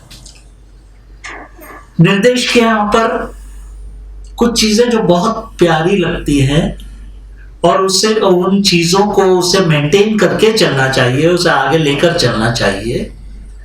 उनमें उसका अपना मध्यम सा धीमा सा लहजा है।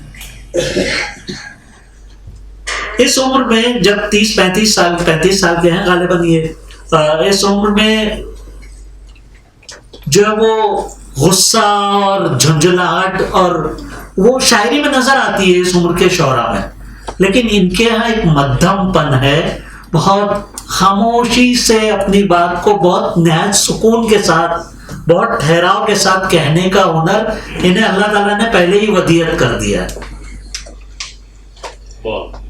इसे संभालना बहुत जरूरी है। और ये संभलेगा उस वक्त जब बहुत रियाजत होगी। तो आपका अपना जो ये मिजाज है, जो थोड़ा थोड़ा सा आपकी शायरी में स्पार्क करता है, रोशन होता है मुख्तलिफ जगहों पर, तो वो आहिस्ता आहिस्ता आपका खासा बन जाएगा, वो आपकी खुसूसियत हो जाएगी। और निर्देश, एक चीज जो जाती तौर पर मैं मुखातिब होकर तुमसे कहना चाहता हूं, वो ये है कि अपना लहजा बनना बड़ा मुश्किल होता है। अपना लहजा, और उसके लिए पहले से खुद शनासी बहुत जरूरी है कि मेरे यहाँ पर क्या मुहासिन है और मुझे उन मुहासिन को किस तरह से मेंटेन करके चलना है। आज हो ये रहा है कि बहुत मुल्क भर में बहुत सारे नौजवान जो कमर जो रेख्ताई या जॉन एलियाई बने हुए हैं, उनसे थोड़ा सा मुख्तलिफ हो तो उस भीड़ का हिस्सा बनने की कभी कोशिश नहीं करना। और वो बिल्कुल तबाही की जानिब ले जाने वाला रवैया है जो मखसूस नस्ल को, एक दौर में हिप्पीइज्म आया था और उसने कई नौजवानों की जिंदगियों को बर्बाद कर दिया था, तबाह कर दिया था। वो जॉन एलियाई मिजाज जो है बिल्कुल उसी से मुनासिबत रखता हुआ सा है। कहीं ना कहीं वो बज़ाहिर बेनियाजी दुनिया से महसूस करते हैं, लेकिन वो दुनिया से बेनियाजी नहीं है बल्कि फरार है। और एक जिम्मेदार शायर हर रवैया अख्तियार करेगा, फरार का रवैया कभी अख्तियार नहीं करेगा। तुम्हारे यहाँ हिंदी से बचने की शऊरी कोशिश है जिसे तर्क करना चाहिए तुमको। अगर शेर में हिंदी आ रही है आने दो, शेर में अंग्रेजी के अल्फाज आ रहे हैं आने दो, परवाह मत करो। उर्दू के अल्फाज आ रहे हैं, अरबी, फारसी, किसी जबान का लफ्ज आ रहा है, तुमको उसकी परवाह नहीं होनी चाहिए। तुम्हारा अपना ओरिजिनल, तुम्हारी अपनी असल जो है वो शायरी में आनी जरूरी है। और उसके लिए अल्फाज का जखीरा चाहे किसी जबान से तुम इस्तेफादा कर रहे हो। जैसे उन्होंने बताया कि वीडियो गेम से तुमने पहला शेर कहा जिंदगी का, तो बहुत अच्छी बात है, मुझे अच्छा लगा। तुम्हारी शायरी में छोटी बहर में अच्छी बात, मुकम्मल बात कहने का हुनर तुम्हारे पास है, ये भी एक बहुत अच्छी बात है। वरना छोटी बहर में लोग शेर तो कहते हैं लेकिन बात पूरी नहीं हो पाती, कहीं कहीं तो दो लख्त हो जाते हैं मिसरे। तो तुम्हारे यहाँ ये फन है, इस फन की कदर करो, इस फन को मजीद अल्लाह ताला निखार इसमें दे। मुझे बहुत अच्छा लगा तुम्हारा मजमुआ पढ़ने के बाद, मुझे अजीब सा इंबिसात महसूस हुआ, अलबत्ता कहीं कहीं उकताहट भी हुई। मैं वो जो साफ कहना चाहता हूँ वो ये है कि तुम इजहार करते हो, कहीं कहीं डरते हो, खुलकर इजहार नहीं करते। और बहुत सी जगहों पर ऐसा है तुम्हारे यहाँ कि तुम डरते हो कि मैं कहीं मेरी ऑडियंस जो है वो नाराज ना हो जाए, मेरी ऑडियंस को कहीं बुरा ना लग जाए, मेरे कारी को कहीं खराब ना लगे, मेरे सामे को कहीं बुरा ना लग जाए। परवाह मत करो इन चीजों की।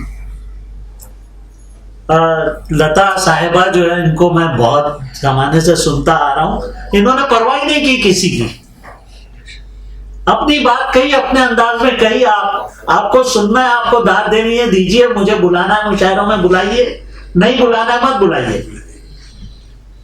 आपके पास तो एक बहुत बड़ी मिसाल है, आपके घर में ही मौजूद है। उस रवैये को इख्तियार कीजिए। मुझे आपका मजमुआ पढ़ के बहुत अच्छा लगा है। उस मध्यम सी मायूसी को जो है थोड़ा सा पॉजिटिव अंदाज में उसको इस्तेमाल करना सीखिए। और मेरी नेक तमन्नाएं आपके रोशन मुस्तकबिल के लिए हमेशा हैं और हमेशा रहेंगे इंशाल्लाह। अल्लाह हाफ़िज़। हामिद इकबाल से देखिए, वो मुकर्रिर जो जश्न उर्दू हर साल बपा करता है, जिसकी अदब में अपनी शनाख्त है, रिसालों में उसकी अपनी शनाख्त है, और इन दिनों बहुत जोरों पर जश्न उर्दू मुनक़द हो रहा है। 10, 11, 12 जनवरी को कालिना में उनकी तैयारियों में बहुत मसरूफ हैं, उसके बावजूद भी आज कमर सिद्दीकी हमारे दरमियान है। गुजारिश है कि आप निर्णय शफी और दुनिया आज़ाद में है, इस पर अपने ख्यालात का इज़हार फरमाएं। बहुत शुक्रिया फारूक भाई। नए दीवानों को देखें तो खुशी होती है, नए दीवानों को देखें तो खुशी होती है। हम भी ऐसे ही थे जब आए थे वीराने में। तो नई आवाजें सुन के और उर्दू में खास तौर से कि नए लोग आ रहे हैं तो अच्छा लगता है। इत्तेफाक से ये नई सहूलियात की वजह से इसकी PDF फाइल मुझे मिल रही थी। तो निदा साहब कहते थे, हम लोग नए नए थे, शौक भी थे, तो और निदा साहब पढ़ते बहुत थे, निदा फाजली साहब। तो उन्होंने एक बड़ी पते की बात कही कि जो ये नई जनरेशन आ रही है अदब में, अब वो रिसालों और किताबों के साथ ही साथ जो है वो मुशायरों से इंस्पायर होकर भी आ रही है। तो ये जो शायरी है, नई शायरी, उसका जो फ्लेवर है, वो जो हमारा एक तसलसल है उर्दू शायरी का, जो कई 100 वर्षों का है, उससे जरा सा मुख्तलिफ होगा। और वो जो मुख्तलिफ होना जिसकी निशानदेही निदा साहब ने की थी, वो अब नई शायरी में नजर आने लगी है। हमारे यहाँ, मैं ज्यादा वक्त नहीं लूंगा, हमारे यहाँ जो है वो उर्दू खास तौर से गजल की शायरी में नई लफ्जियात को जज्ब करना बहुत मुश्किल है। मिजाज की हद तक कुछ अल्फाज अकबर इलाहाबादी ने इस्तेमाल किए बदेसी जबानों के भी, लेकिन जहाँ आप देखेंगे तो जो नए अल्फाज हैं वो नई नस्ल धड़ल्ले से इस्तेमाल कर रही है। अभी लता जी ने भी इसका जिक्र किया, तो ये एक खुशाइंद बात है, क्योंकि जबान का जो बुनियादी मकसद है वो तरसील है, कम्युनिकेशन है। तो एक तो ये पहलू बहुत अच्छा लगा इनका। दूसरी बात यह है कि हमारे यहाँ या दुनिया की किसी भी जबान में अदब या अदब का कोई भी फॉर्म हो, शायरी हो, नावल हो, अफसाना हो, कुछ भी हो, वो बामानी कैसे बनता है, उसका जो टेक्स्ट है उससे हम मानी कैसे निकालते हैं, कैसे ये समझ लेते हैं कि ये इस्तिआरा या ये तशबीह या ये मुजाज मरसल जो है ये किस मफहूम में इस्तेमाल हुआ है। तो उसके लिए जरूरी है कि वो अपने माजी के जो मतून हैं, जो टेक्स्ट है अपने पास्ट के, उसके साथ उसकी कनेक्टिविटी बरकरार है। तो नई शायरी का ये थोड़ा सा मसला है। ये निर्देश साहब के लिए मैं कहूँगा कि जब हम लोगों ने हमारे जमाने में ये सब नहीं था, सोशल मीडिया, जब हम लोगों ने सफर शुरू किया था, दीवान साहब ये तो था नहीं, ये तो 2010 के बाद सब चीजें आई हैं। रिसाले भी नहीं थे, मुशीर अंसारी साहब उस जमाने में सर्विस करते थे, अगर रहता रिसाला तो ये आसानी होती। गिनती में रिसाले में शायर था तो हामिद साहब का बड़ा करम रहता था, फिर ये शबकून था, ऐसे 4-5 साल रिसाले थे। तो फारूकी साहब के यहाँ जब हमने कलाम भेजा, शमशेर रहमान फारूकी के यहाँ शबकून में कलाम उन्होंने छापा, लेकिन एक उन्होंने खत लिखा कि आपको जो है वो दाग को पढ़ना चाहिए, दाग दहलवी को। अच्छा, हम लोग जदीदियत से मुतासिर थे, नई चीजें आ रही थी, मैंने कहा यार ये किस तरह का शायर है। तो फिर मैंने इस दफ्तार में उनको खत लिखा कि दाग ही क्यों, तो पूरी जदीद शायरी है, शहरयार है, इरफान सिद्दीकी है, निदा फाजली है, नरेश शाद है, बहुत लोग हैं। तो उन्होंने कहा दाग को आप पढ़ोगे तो आपको जबान आ जाएगी, और जबान जो है वो बुनियादी मीडियम है इजहार का। अगर जबान हमको नहीं आएगी तो हम जो कहना चाहते हैं वो कह नहीं पाएंगे। तो ये मौका अच्छा है कि एक मशवरा ये दिया जाए कि दाग को पढ़िए। हमारा जमाना इतना अच्छा है कि इसमें बहुत सारे ऐसे वेबसाइट्स आ गए हैं जो उर्दू रस्मुल खत के साथ साथ पैरेलल रोमन और देवनागरी रस्मुल खत में भी वो कलाम मौजूद है। क्योंकि आपका ताल्लुक एक अदबी घराने से है, शायरी आपको विरसे में मिली है, तो ये जो विरासत है ना, ये बड़ी जिम्मेदारियों की चीज होती है। अगर आपने उसको एक्सटेंड कर लिया, उसको उस विरासत को आगे बढ़ा लिया, तब तो आप सरखुरू हो गए। और अगर जिन लोगों ने इस विरासत को घटाया है वो उस समाज में नालायक कहना। तो ये जो मसला है ना कि ये मतलब हमारे घर की चीज है शायरी, और ये बहुत आसान लगता है, लेकिन इसको आगे बढ़ाना उससे मुश्किल काम है। तो ये आपके लिए और ज्यादा जरूरी है। आपके यहाँ थॉट्स बिल्कुल नए हैं, और किसी भी जबान के लिए नए थॉट्स का होना जरूरी है। आप रिवायती बातें कह के और उसी को दोहरा के नहीं रह सकते हैं। अंग्रेजी का जो फैलाव है और जो उसत है, उसकी वजह यही है कि दुनिया के बेशतर ममालिक में बोली जाती है। तो इसका इंटरेक्शन दुनिया की बेशतर तहजीबों के साथ होता है, अलग अलग लोगों के साथ होता है, अलग अलग ख्यालात उस पर बयान होते हैं। ये हमारे लिए अच्छी बात है कि ऐसे नौजवान आ रहे हैं जो नई तहजीबों को समझते हैं और उसको अपनी शायरी में उसको इस्तेमाल करते हैं, उसको बयान करते हैं। तो इस एतबार से ये मजमुआ जो है उसका इस्तेमाल करना चाहिए कि इसमें वो बातें नहीं है जो हमारे कदीम लोगों ने कह दी है और उसको हम दोहरा रहे हैं। इसमें वो बातें हैं जो आज कहनी चाहिए और आज का नौजवान कह रहा है। तो मैं इस मजमुए का इस्तेमाल करता हूँ, और ये मुझे जाती तौर पर बहुत खुशी हुई, और ये बहुत खुशाइन बात है कि इधर देखने में आ रहा है कि जो हमारे मुशायरों के हवाले से, शायरी के हवाले से जो बड़े नाम थे, उनके घरानों में शायरी को कबूलियत मिल रही है। नहीं तो हमारे यहाँ ये होता था कि कोई बहुत बड़ा शायर है तो उसका मजमुआ गायब हो गया, उसकी किताब कोई छपाने को तैयार नहीं उसके हवाले से। लेकिन देखिए, राहत साहब के साहबजादे शेर कहने लगे, मुनव्वर राना साहब के साहबजादे शेर कहने लगे। तो इसी सिलसिले की एक कड़ी जो है वो निर्देश एफी साहब भी हैं। तो हम इसका इस्तेमाल करते हैं और बहुत दुआएं देते हैं कि ये सिलसिला इसी तरह दराज रहे। बहुत शुक्रिया।